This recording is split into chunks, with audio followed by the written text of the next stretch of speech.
Bite down. That satisfying snap of Swiss cheese. Now look at the hole your teeth just went through. That empty pocket in the middle of solid food. Somebody had to put it there. Except nobody drills it. Nobody presses it in. No machine punches those holes. They appear on their own. Deep inside a sealed wheel of cheese, in total darkness, holes bloom out of nothing. And here's the part that should unsettle you. For decades, the people making this cheese couldn't fully explain why. They knew something carved those hollows. They just didn't know what was really pulling the strings. And when they finally chased the answer down, it led somewhere no one expected. Stay with me, because the truth about those holes almost died out completely. And the reason why is genuinely strange. Let's start with what's happening inside the wheel. Swiss cheese isn't just milk and salt. It's alive. Cheesemakers add bacteria on purpose. Little invisible workers stirred right into the vat. One of them has a name worth remembering: Propionibacterium. Say it slow: Propionibacterium. This microbe is the sculptor. Here's what it does. As the cheese sits and ripens, this bacteria wakes up and starts to feed. It eats the acids left behind by other bacteria. And as it eats, it burps. Millions of tiny burps. That burp is carbon dioxide gas, the same gas in a fizzy drink. But this gas is trapped. It's sealed inside a dense, rubbery wall of cheese with nowhere to go. So it pushes. It gathers into a bubble. The bubble slowly forces the cheese apart, hollowing out a smooth, round pocket. Cheesemakers don't call these holes. They call them eyes. And a good wheel of Swiss should be watching you with dozens of them. But knowing the gas makes the eye doesn't answer the real question, because gas alone shouldn't behave this politely. And that flaw is where the mystery actually begins. Think about it. If gas is just filling up a solid block, why doesn't it crack the whole thing apart? Why nice, round, separate holes instead of one giant, messy split? That bothered scientists. Gas is lazy. Gas takes the easy path. For a clean bubble to form, the gas needs a starting point. A tiny weak spot to gather around. A speck, a flaw, something to build the balloon on. Hold that word in your head, speck. Because for over 100 years, nobody knew what that speck actually was. And it gets stranger.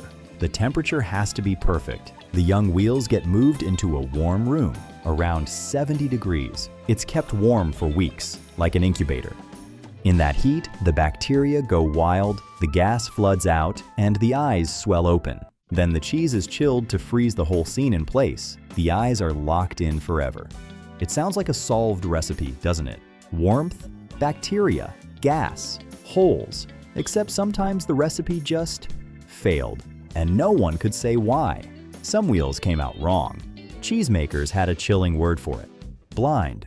A blind cheese. You cut it open, expecting those beautiful eyes, and there's nothing.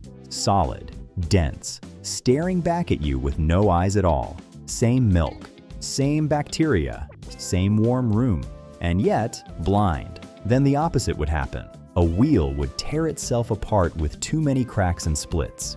Ruined the other way. The makers were basically guessing. They tweaked, they prayed, they lost whole batches. And for generations, they blamed the bacteria.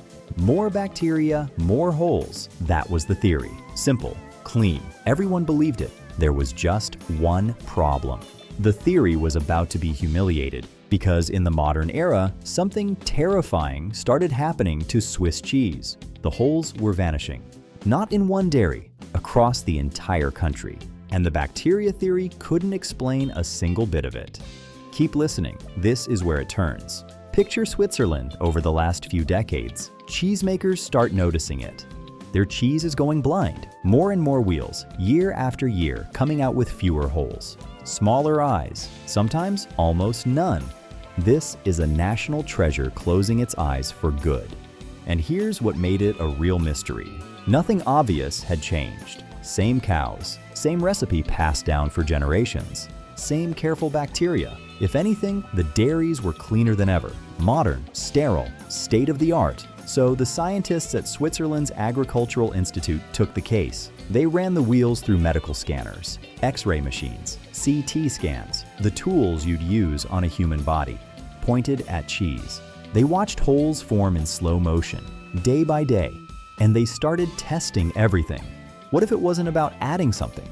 What if the holes were disappearing because something had been removed? Something so small, so ordinary, nobody ever thought it mattered. They were about to find it, and the answer had been floating in the air the whole time. Here it is. The thing that makes the holes is dust. Specifically, tiny flecks of hay. Microscopic specks of dry grass. Let me explain, because this is beautiful. For centuries, cows were milked by hand. In a barn, in the open air, and the air in a barn is full of floating hay dust. Little invisible particles drifting down. Some of them landed right in the open bucket of fresh milk. Too small to see, too small to taste. They rode along all the way into the cheese. And remember that word, speck? Those hay particles were the specks. Each one became a starting point. A tiny anchor for the gas to gather around. No hay fleck, no anchor. No anchor, no eye. That's it. That's the whole secret. The holes in Swiss cheese are built on nearly invisible crumbs of grass. Now the disappearing holes make perfect sense. Modern milking is done by machine, sealed, enclosed, spotlessly clean, no open buckets, no barn air, no hay dust drifting into the milk. We cleaned the specks right out. And without those specks, the gas had nothing to grab, so the cheese went blind. We didn't lose the holes by doing something wrong. We lost them by doing everything right. The proof was the best part. The scientists took milk and dropped in a measured pinch of fine hay dust. The more they added, the more eyes appeared. They could dial the holes up and down like a volume knob. The century-old mystery, solved by dirt. Every loop closes here. The gas makes the bubble. The warmth sets the timing.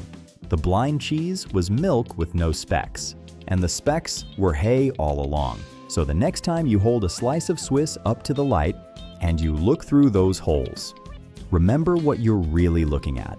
Not an accident, not a machine. The ghost of a speck of grass that fell into a bucket in a barn and left behind a perfect empty room. The most famous holes in the world, carved by a piece of dust too small to see.